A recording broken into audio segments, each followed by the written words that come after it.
right, everyone. I got Val Brega here from hiretrainva.com. I'm looking forward to this interview. We actually had it scheduled for a while. And quick story, Val was a client of mine a while ago. This was going on 3 years ago when you were working with Blackjack.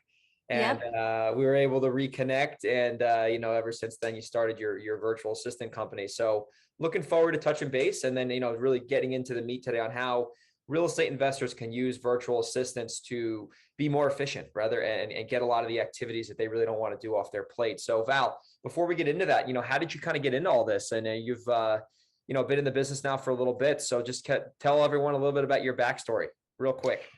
Yeah, so my backstory is quite interesting. I actually moved to the States 3.5 years ago, so I'm still new to this country. And it's interesting just how crazy and how fast my journey has been in 3.5 years. I started, when I came here to the States, we literally had to start from zero. We had, no apartment, no jobs, no car, no insurance, no renting history. No one wanted to give us a credit card. It was just a very, very tough beginning. And I found this job working from home for a real estate company. And I loved it because I didn't have a car. And, so it would just solve a lot of problems. And I was so grateful when I got this job because I was like, oh, finally, we'll be able to pay rent and buy food. And, my main concern back then was as long as I can make enough to pay rent and buy food and diapers for my 1-year-old daughter at the time, I'm all set. Like, that's all I needed at the time. Don't dream big. Like, as long as, I'm staying safe, that's going to be good. But the more the more we progressed, I was promoted so I started being the person on the phone, lead intake for a real estate company, take the calls in, qualify leads. I had no idea about real estate before, just, zero experience. I thought I was going to get fired like immediately, but no, I was actually promoted 3 months later because I was so hungry that I really wanted to make it work. I was promoted 3 months later, and then 3 months later, I was promoted again. And I worked with that company for 3 years. And then I decided to branch out and do something of my own and help other people that are, looking for jobs, looking for opportunities, and help real estate companies as well with virtual assistants. So that's kind of amazing. Like in a very look nutshell. At that.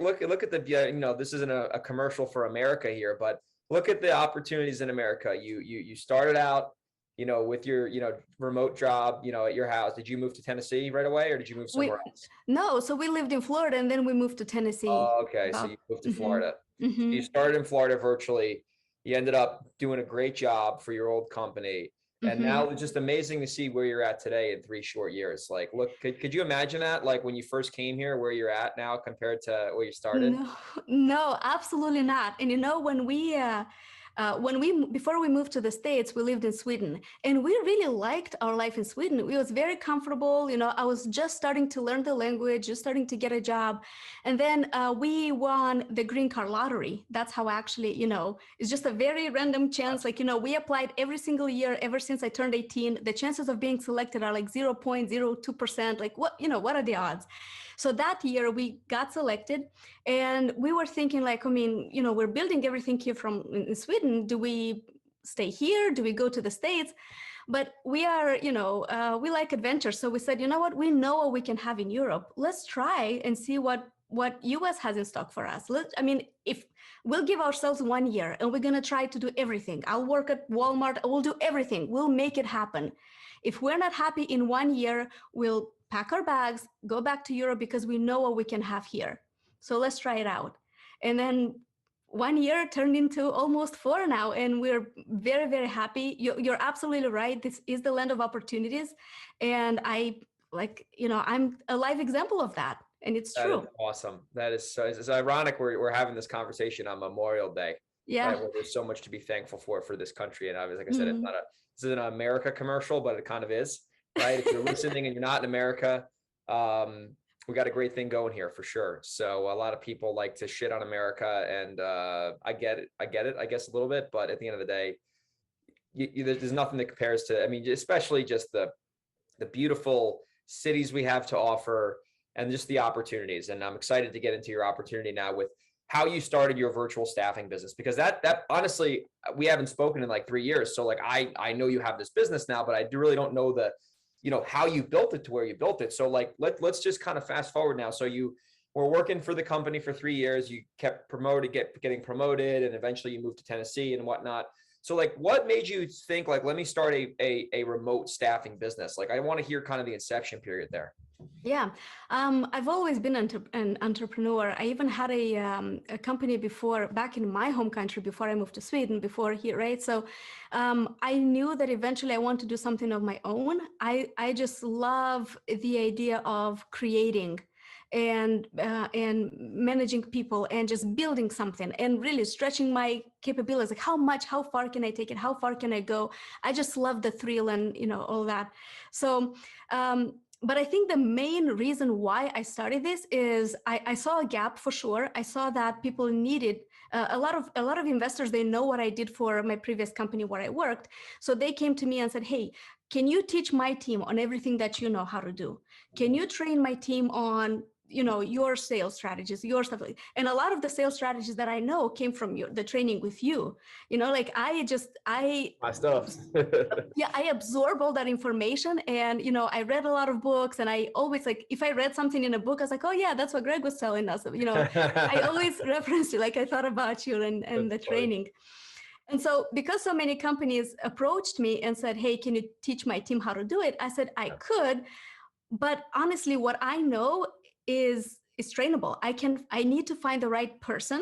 I'm just one person, right? I can find other people that have the right personality, and I can train them on what I know. And then I can present someone to you dedicated to you, to your company, someone who has brand loyalty, someone who wants to grow with you, someone who's not pulled in a million directions. So that's what I wanted to give, to my friends and the investors. So that's amazing. And I love how you started your business. You started with a demand. You didn't go out and try to create demand. The demand came to you, AKA clients. And then once you saw you had the clients, you then obviously went out and found a way to solve their problem, which is a great way to start a business. I've tried it the other way before, and it doesn't work as easy as they say. It's a little bit difficult when you got to create demand instead of just fulfill demand. So let's get into the nuts and bolts of working with remote assistants, right? Because that's your bread and butter. That's your niche. VAs, whatever you want to call them. I call them remote assistants. Honestly, they're team members, right? Like, it doesn't matter where they live. It's like they're team members. I have friends who have remote assistants all over the world, and they treat them just like they would treat them if they were in the States. Exactly. Out. That's one thing that I tell everyone that I work with. Don't treat your VAs as freelancers. Treat them as team members, as your employees, right? And you will get, if you want that brand loyalty, and if you want that, so yeah, 100%. You want to hear something crazy? So one of my really good friends is going on a flight. This is insane. This is basically a month from now. He's flying from New York City, where he lives, to the Philippines for the weekend to support and hang out with his team members. Call that commitment. Wow. Isn't that crazy? This is awesome. He's flying over there. Mr. Michael Pinter. He's probably listening to this. Congrats. That's freaking impressive. And then he's flying back. Yeah, he's flying. A lot of respect. Yeah, he's flying back like 4 days later. So I talk to him every day. So he's not even gonna get over the jet lag, like he'll be confused. Yeah. Oh my goodness. I told him, I said, if I wasn't going to Minnesota on a vacation, I would have went with him. Just for the experience. I went to the Philippines for the weekend. How you doing? Anyway, back to the nuts and bolts. So like, you have a lot of clients now. So what are the top 3 activities that your clients have the remote assistants do to help them in their business? Because a limiting belief, and the reason I want to start with this question is because a lot of investors think that the VA can only do a certain amount of things. And really, VAs can do anything that is not requiring a physical presence, which is unbelievable. Yes. I always tell people, so when people are skeptical, I'm like, okay, what do you think is more talent, with 20 miles within your office or worldwide? Obviously, there's a lot of talent worldwide. There are people that speak English like native, like native speakers. I know I have an accent when I speak English, but we hire VAs that just sound local, that have zero accent. So there's a lot of talent worldwide. And it's a shame not to give these people opportunities, because I know when I studied English, I know the reason I studied English when I was a child is because I wanted to have a better future for myself. So in a way, that's kind of what motivates me as well. Every time I place a VA with a good company, I know that I'm changing their lives or I'm impacting their lives in a good way. And I see myself, it's like, that's exactly what you studied English for. And I guarantee you, everybody that speaks English, who's a foreigner, speaks English, the reason they speak it is because they are aware of the opportunities that this opens for them. 100%. So this is what, that's my my motivation. And I feel like I'm derailing something. I feel like there was a part of the question that what are some of the key activities that you see a lot of your clients? What do they have their remote team members do that adds a lot of value? Yeah. So most people want cold callers, lead intake, people to answer the phone, social media managers, video editors, who also repurpose content for different platforms. Yeah. One thing that I am kind of in the gray, a lot of people say they want administrative assistants. And I think this is I don't know if I should call it a mistake, but maybe it is a mistake. Like, what do you mean by admin assistant? Like, you have to be very specific. You have to know what the VA will do for you. Because when you say administrative assistant, it's so broad, and then, you are in that situation where I don't know what to do to keep my VA busy for 8 hours a day. So, so when you have cold callers, you know exactly what they will be doing. Social media managers, you know exactly, but admin assistant, just clarify that. Very vague. That's what I did with my team. I have a stateside team, but what I did when I hired my assistant was, like, she's ironically remote, but she's in America, right? So I met her and shit. She actually lives like 2 hours from me, but it's all about the hierarchy of. I look at it like, if you have an admin assistant, which she technically is, but she does very well for herself and she's graduated substantially. It's a tier, it's a hierarchy of activities. There's like Maslow's hierarchy of needs. Yes. You've got Anna's hierarchy of activities. There's the top activity that might not need to happen all day. Then there's a second tier activity. Then there's a third tier activity. Then there's a fourth tier activity. And then if there's nothing left for the day, there's a fifth tier activity. So there's always something to do. You know what I'm saying? Yes. So that's perfect. But you see, you have it tiered, you have it figured out. You understand that this is such a big concept. So this is like everyone that wants to hire a administrative assistant, I would give this recommendation. Think about maybe these tiers, think about priorities, think about just just define for yourself, what do you want, what do you need help with? And that's going to give you so much more value, and that's going to give clarity to the VA as well, and they will be able to give you more in return. 100%. And that's a great point you made. The more clear the team, and this could be for any team member, this doesn't have to be a VA, the more clear they are on their job and their responsibilities and what they're going to be held accountable for, the better they're going to do. I think when people employ, and I've done this before the wrong way many times, is I was not clear on what the objectives were for my teammate. It was like, hey, let's just work together. And it's like, what does that even mean? It's like, this is exactly what you should expect. And I always start with me first as a leader. This is what you should expect from me. This is what I am doing to hold myself accountable to you. And then in exchange, this is what we are expecting from you. And this is how you're going to get measured. And this is how I'm going to get measured. And we're on the same team. It's not like a, big brother, little brother thing. It's we're on the same team. Exactly. And I understand that, people want to get help in their business. I understand. So I like to help them. We actually provide the report. We provide the KPIs, especially if you're hiring a cold caller. These are the KPIs that you should be on the lookout for. I give you the report template. I'm coaching the VA to populate that at the end of the day and what to look for. And we keep them accountable. Accountability 100%. Is huge. 100%. So let's actually get into cold calling, because that's a lot of people have remote team members who do that for them. So at the end of the day with cold calling, from what you've seen, are you having this is more of just like a direct question. Are you having one person make the cold call, and then whenever that person raises their hand and says they would consider selling their property or whatever, do they then pass that off to someone else, or do they take that lead after they made the cold call and still process the lead themselves and then give it to someone who might be an acquisitions manager? How do you guys normally see the most success? Yeah, that's a great question. It all depends on what the company wants to do. So typically big companies, they have a follow-up specialist, they have an acquisitions manager, and then you have the owner of the company. So in that case, they might want just the cold caller just to find out if there's a person who wants to sell the house. Yes. That's it. So that's fine. But our training, when we train VAs, I want to make sure they are really prepared for whatever situation. I want to make sure they know how to dig deep, how to find that motivation, how to find the pain points, how to work the lead, how to not sound scripted, how to handle objections. That is huge because, I don't really care about the script as much, but the objections, like you gotta have a steady hand. You can't sound shaky when it comes to objections. Oh. So yeah, so this is the part of my training that I have with the VAs. Now, however the companies want to utilize that, it's up to them. But I want to prepare the VAs so well that they can easily be promoted to follow-up specialists or to lead intake or even acquisitions. We had situations when they close over the phone. 100%. I have friends who have VAs buying deals over the phone. Yeah. And to me, it blows my mind because I guess I'm a little jaded. I'm just like, that's amazing.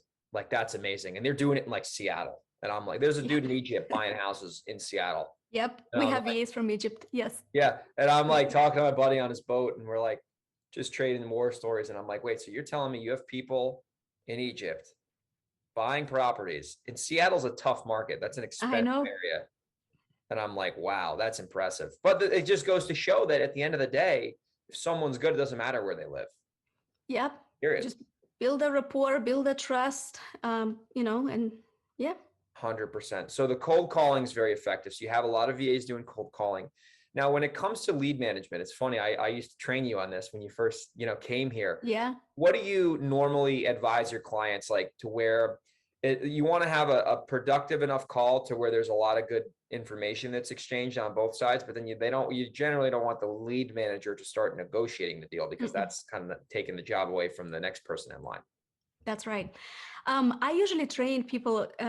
Maybe it's a mindset thing, but I tell them think of yourself as a general physician, right?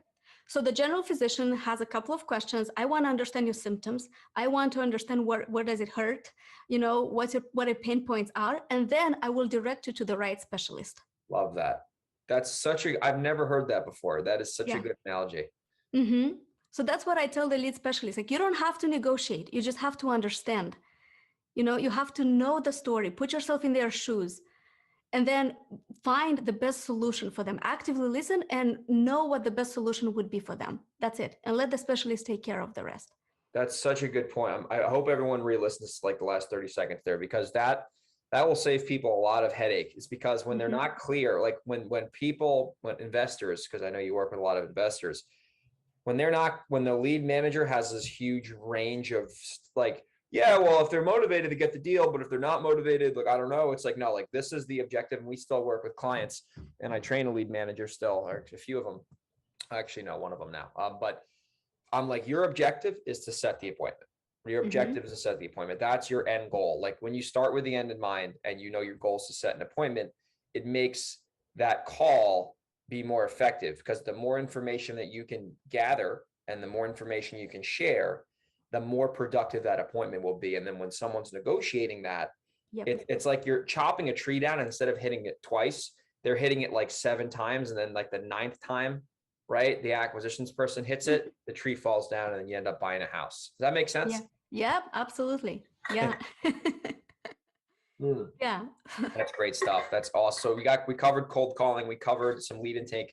Now, do you have a few more just kind of close-ended questions? Do you have remote employees doing text message marketing? Do you have them doing that kind of stuff? So you have them, because that's another thing that can be very, very, very good for business owners to shed off their plate using launch control or whatever, Yeah, absolutely. Yes, we do. We do have the tests, and these are the texts that I used in my experience. And, everything that I train the VAs on, and it's not just some academic fluff, it's something that I've experienced myself. It's through my own bruises. It's something that I tried with the sellers and it backfired. So then I took a step back. I'm like, well, wait a second, why didn't it work out? Let me try this approach. Let me try that, So this is how, what I train on is, just something that really, really worked for me. Might not work for every single market, but the text messages, again, you just have to sound human. You just have to, I found a lot of text messages online, like some templates, but they lack that kind of connection, that kind of humanity, that kind of like understanding. So but yes, so even if you have to change the text messages, I train the VAs and also like just feel the seller. I don't know how to explain this. You just gotta have that 100%. sixth sense. Feel It's it. so true. It's funny. I got a quick story on that. So I have a rental of mine that we're doing it. We're in a lawsuit with a tenant. So I'm trying to like I'm probably going to end up just going through and taking it to the courtroom. It's going to take New York is like insane to do an eviction in. So I was like fucking around one day and I'm like, all right, let me list this shit for sale by owner and just see what happens. Like, and like if I get this crazy number, because I don't want to sell this. I already depreciated the shit out of it. I already refied it. So it's a good deal, but the tenants aren't paying him. We're in a lawsuit with them. So it's like, ugh. So I'm like, if I can list this for sale by owner on Zillow and get a good number and I can walk away with the price I want, it's worth to sell it because I got to recapture my depreciation. I got to pay the taxes and all. I'm like, all right, if I get it at this number, it's fine. So I put it on for sale by owner and you'd be blown away with the amount of shitty messages I got from realtors. And they would literally say, do not call me. Text me only. And I was getting freaking calls from people. And like, do you not see this? So I had this one person sent me a text. It was a real estate agent. I actually knew them because they were at another deal. Like it's a small market where I am. Well, not really, but I guess it's a small market. And he's like, hey, I want to get right to the point. I want to list the property. This is what I'm going to charge in commission. And he sounded great. And I was like, let's talk. So he's going to list the property for me, right, tomorrow. So it's like, if you just stand out and you can get to the point and sound like human, I'm like allergic to marketing because I'm a marketer myself. And that stood out to me. And I was like, yeah, let's talk, and look at it. This guy's getting a listing now from sending a normal text message. Now sounding like an idiot. So it goes a long way, just following the basics of human communication, Yeah, absolutely. Yeah, it's so important. It's so overlooked. And it's also a cultural difference. If you're hiring virtual assistants to do this, one of the things I'm also covering is like, hey, I'm not American myself. I know the adjustments I had to make mindset wise. So I know what you might be feeling, but this is how things work here. Like you have to connect. It's not like this hierarchy. It's more like connection. It's so true. Now, on the admin side, you made a good point earlier, administrative assistant. It's a very broad role. I'm assuming you have some VAs doing transaction coordination work too, I would imagine. That's generally done through email and that kind of stuff, right? Yes, we do. So if someone knows exactly what they want from a VA, then we can find that person, the right person. But so the more clear the description is, the better chances that we'll find the perfect fit. 100%. No, it's so good. Because it's funny. I remember, I'll tell you a quick story on how I hired, because I have an assistant. They're local. Well, they're American based, but they're not in another country. And I remember I actually had COVID and I was quarantined in a hotel room because I got kicked out of where I was staying because they were like, yeah, COVID, fuck you. So no choice. I had to like lie to the hotel. I was like, oh yeah, I'm going to come here for 10 days and not go anywhere. So I'm like sitting there and I'm writing out like, what is going to make this successful? Like, what is going to make this successful? And I got so clear on all of the activities, like I said earlier. And by doing that, I was able to communicate to my team member exactly what the objectives were. So now they've been with me for a while, like well over a year. And it's like, communicating clarity to team members. That's the big point I want to make, is how you ensure success. It's the most important thing, besides hiring the right person, which we can get into in a minute. But being able to communicate exactly what the objectives are has been a game changer for us. It's been slow to hire and clear with the communication. So I want to share one more thing, and then I'm sure you'll have some comments on it. Another big thing that I did the time when I hired my assistant versus before when I was a knucklehead is I was very loosey-goosey with I wanted to hire someone right away. Like, I need this person. Oh my God, I made this person jump through so many hoops, not to be a dick, but just to be like, hey, I want to make sure they're kind of persistent before I hire them. So it'd be like, they'd have to send this video and then it'd have to be perfect. And then if it wasn't perfect, I would delete everyone like who wasn't perfect. And then like, there'd be like, 3 left. And then the 3 people I would like interview, I'd give them a homework assignment and then they had to be done perfect. And then like 2 of them would screw it up. And then I ended up hiring my assistant because they were perfect at following directions. So do you have a similar process with that? Because I found that like you can eliminate a lot of the legwork of hiring people, which people are afraid of, by just making it like, it's almost like a marketing funnel. You're going to send out 10,000 postcards. You're going to get 100 calls. You're going to get 50 people to tell you F you, 50 leads. You'll buy a couple houses. That's how I look at it. It's the same thing. Yeah, absolutely. It's not difficult to hire a VA on your own if you can. But finding that good VA, I agree with you. You got to take them through a process. So just to put things in perspective, out of all the people that apply to work with us, only 5% in the end are qualified for investment. We reject 95% of the people for various reasons. One, maybe their English is not good enough, right? So that's obviously you got to have good English. But the number one reason why we reject people is integrity. Like integrity issues. There's some attitude and entitlement, and I'm not gonna do this, or and we always give them a task, like what you just mentioned. Yeah, it's a big nugget for people. Yeah, if we're hiring someone for cold calling, we will have a role play, and we'll give them a ton of objections, and the objections are not easy, right? Like, how did you get my number? Stop calling me.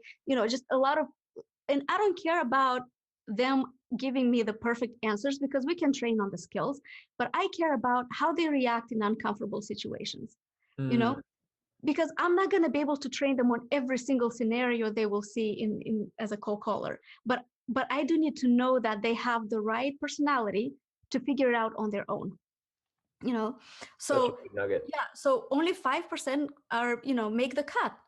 And a lot of them are actually falling through, are failing during the interview, the task period. Again, that's so good. So good. It's funny you say that, because a lot of people, like, on a job interview will tell you exactly what you want to hear, and then you throw them into the fire and they burn like a marshmallow, right? Yeah. Because you could have the best resume. And that's another thing. I'm like, I don't care about a resume. It fucking doesn't matter. Like, I care about how do you communicate with me on a Zoom call or a phone call, and then how do you do the work? Period. And how you show up. Yeah. How you if you don't show up at the interview, that's it. It's so funny you say that, because my assistant was like fresh out of college. She's way younger than me. She's like my sister's age, and I didn't care about her resume. I'm like, she barely had one because she was young, and I'm like, well. She knew what she was doing. I could tell she was a good communicator. So it was like easy to hire her. And like, she could have had this crazy resume, or a bad person. She's not the bad person, but a bad person could have a great resume. You put them out there, and it's like putting someone out in a football game and they fumble. You're like, come on. That's right. It's funny that you mentioned this. One of the best hires that we had was this guy that contacted me on Facebook, and he's like, I saw your ad. You know what? I don't have a resume because I've been hired just from recommendation to recommendation, but put me to work. I'll show you what I can do. The way he sold himself, he's like, I know how to do this. I know how to do that. He's in acquisitions right now, and his client is super happy with him. And he said, I will take any VAs that you have that are just like him. No resume. No, but the way he sold himself, he's like, you will not regret it. Put me to work, put me to test. Let me show you what I can do. If you're not happy with me, you don't have to pay me for a week. If you're not happy with me, I'll understand. I was like, dude, like, that's you're good, man. You already sold yourself. Like, where do we send the money to? Yeah. I was so confident that he knows how to do it, and he really is good. So I feel like when people know that they're good, it will just show. In their attitude, and the way, and their work too. Like, they'll do the work. I remember like giving them a task and it was done perfectly. And it's like, a lot of people I've realized with hiring, it's like it's almost like most of hiring is just hiring the right person, and then like the skills are easy to teach. Like, but if they're the right fit, you can teach them the skills. If you hire someone, and I've found this, like, I'm sure you've seen this way more than me. Sometimes when you hire people who have a lot of experience, are so jaded in the way they do things, they justify why their way is the right way, and his might be the right way, but they give you this attitude, and they're not coachable. And the people who are the best, whether they're leaders or whether they're on a team, are coachable, and they're receptive to feedback, and they don't push back. They're like, no, that makes sense. I appreciate you sharing that with me. I didn't realize that. I'm going to do that next time, and I'm going to report the results to you. Yeah, I tell the virtual assistants, I tell them, hey, if what you're doing works for you, that's great. I just want to give you additional tools so you have them in your toolbox, just in case you run into a situation you don't know how to respond. It's going to help you. At the end of the day, people care about leads, and you were selected for a reason. you got here like, for a reason. And most of them I'll probably say that we had some instances, but most of them are really appreciative. Even though they had experience as acquisitions, they have pages of notes from our trainings. And that is something that I like to see, like, wow, that's just something new. That's like, awesome.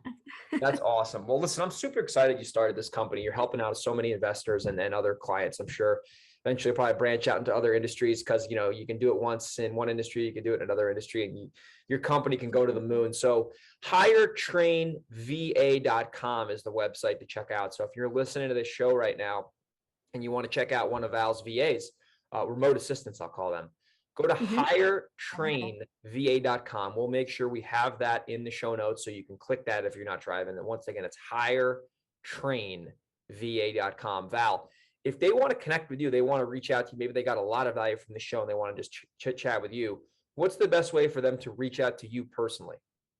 Yeah, book a call with me, directly with me on the website. I like to connect with everyone personally, understand if we are the best fit.